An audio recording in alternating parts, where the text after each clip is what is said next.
I spent 5 years experiencing financial field through my degree, a qualification in accounting, and used to work in an auditing company. Now I'm still immersing myself in the field of finance.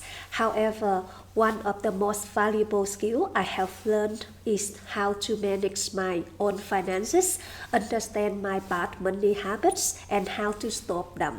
So in this video, I'm going to share with you 7 of the most common bad money habits that hold people back and strategies how to fix them so you can finally take control of your money. Habit number 1, get you to living paycheck to paychecks. Firstly, what is living paycheck to paycheck? Living paycheck to paychecks is a financial situation where you spend on or nearly all of your income on monthly expenses, leaving little to nothing for savings, investments, or unexpected emergencies.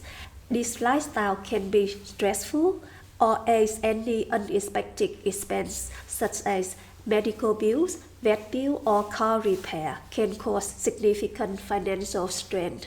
When you are living paycheck to paycheck, you will find it difficult to manage debt, build wealth, and plan for the future due to your limited financial flexibilities. So, what are the strategies how to break free from it? The reason you are living paycheck to paycheck is because you yield to your habit that paying yourself last, where you pay your bills, your subscriptions, and your travel plan first, then saving whatever left over, but most of the time nothing left to save. In order to escape this poor money habit, you should learn to pay yourself first. Take 5 to 10% of your earning income put on the side to save up, either saving for long-term goals or building up emergency fund. I know some people will say, I don't have enough money to spend. How can I save? But people mentality, when you put aside that money you don't think about, you treat it as paying compulsory bills, you will get used to it and that money build up over time. This leads to habit number 2, ignoring your budget, where you are neglecting the process of tracking your income, your expenses, saving goal, which are basic components of financial planning. You do need to know what your income and your expenses are. If not, you will fall into the trap lifestyle inflation, where your income increases, your expenses rises, where you much more money, you spend more, buy a nicer car, buy a bigger house, or luxury holidays. You can see a lot of people doing that without realizing, but that is a terrible recipe to reach your financial goals. You want to be in control of your finances. It is essential to know where your money goes. Therefore, learn to use budgeting apps such as Mint or Every Dollar will help you track your spending automatically, where you put on how much your income, what do you spend on your bills, your rent, your spending, debt repayment, and so on.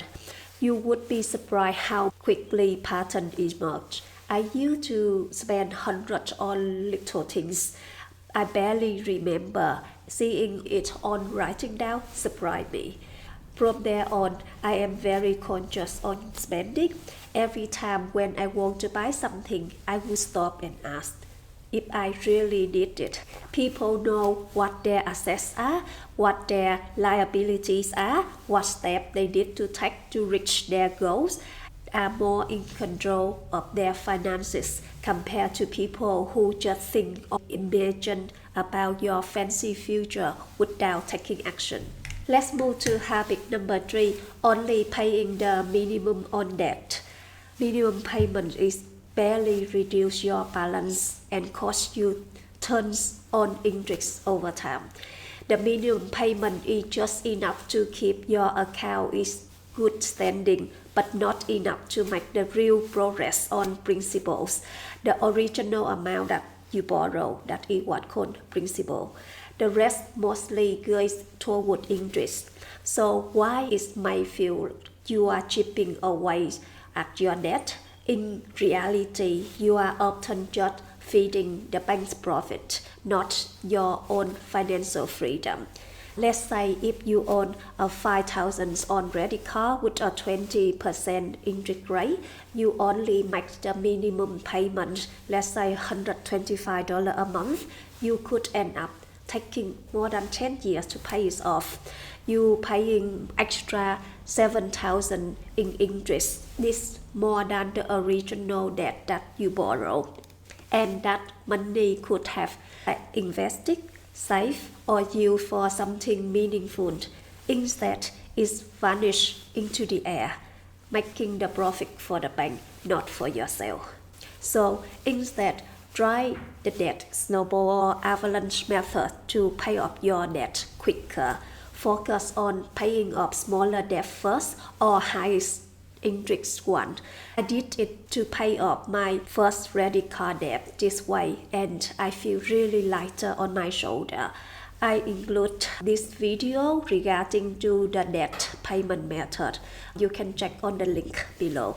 Let's move to habit number 4 that is very common in the trap of upcoming habit that we call impulse spending. Yes, impulse spending. We all do it. Going online, seeing something shiny and instantly buying it. Nowadays, social media, online marketing, and multi-million dollars companies promote you to buy more. So it is challenging for you to resist the temptation. But what about trying the 24-hour rule? You feel free to act on the card, but wait a day before making non-essential purchases. Most of the time you will realize you didn't actually need it. I remember buying a very gorgeous dress. I thought I had to have it, and the next week I couldn't even remember why I wanted it. That 24-hour post can save you hundreds, even thousands over the year. And the next habit will surprise you. Habit number 5, not saving or investing. When people think about money, they focus on earning more or paying off debt, which are both important. But one of the most overlooked financial habits is simply this: not saving or investing at all.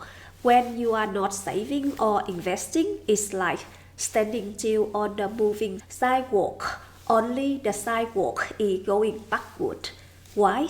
Firstly, because inflation. Every year your money worth a little less. Next, emergencies. Life will throw surprises on you, like the car breakdown, medical bills, job loss. And next could be opportunity loss. You are missing out on years of compounding and growth. And the most valuable thing is time. The longer you wait, the harder it becomes to catch up. If you are not saving or investing, you are stuck in the earn, spend, repeat cycle. Even if you are making a decent money, you are building no cushion, no plan for the future. It's not about how much you earn, it's about what you keep and grow. For example, if you investing $200 a month, starting at the age of 25, could grow to more than $500,000 by your retirement time. But if you wait until the age of 40 to invest the same amount, you can only have about $150,000 to $200,000, even though you invested the same total. So to avoid that, what to do instead, even though if you feel behind? You don't have to be wealthy to save and invest. You just need to start small and stay consistent. Here is the simple path. Save $500 to $1,000 in an emergency fund. It's just to break the circle. Second, start contributing to 401k or Roth IRA if you are in America, even if it's just $50 or $100 a month. or set up a salary sacrifice if you are in Australia. Third, set up the automatic transfer saving right after the payday. Fourth, track your spending to find any leakings. And next one will be learn as you go. Don't let the fear to delay your start. Habit number 6, emotional spending. Yes, emotional spending when emotion controls your wallet. Emotional spending happens when purchases are driven more by how you feel and by what you need.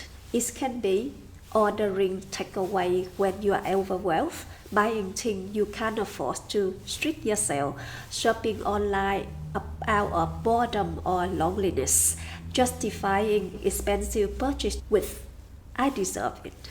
While the temporary high of spending can feel good in the moment, it's often followed by regret, guilt, or even financial consequences. So, how to break the circle? The goal isn't to never trick yourself, it's to make your money intentional, not emotional. Here how to shift. Pause before you purchase. Second, create a spending journal. Track what you buy and how you feel before and after. Third, build a feel-good list that's free. Identify healthy, cost-free ways to cope with emotion. Go for a walk, call a friend, or listen to music. 4. Set the boundaries. Leave the item in the online cart for 24 hours. If you still want them later, great. If not, it's worth emotion. 5. Make a purchase that includes small choice. Give yourself a guilt-free fun money allowance, but within the limit. Number 6. Deal with the root emotion. Don't avoid stress, sadness, or frustration. Find a practical way to address them. Let's move to the last money habit keeping you poor. Habit number 7, not planning for the future. The silent risk you can't afford. When you are catching up in the day-to-day, paying bills, dealing work stress, navigating relationship, the idea of future planning can be overwhelming or even unnecessary. You may think, I will figure out later. I will start saving or planning when I have more money.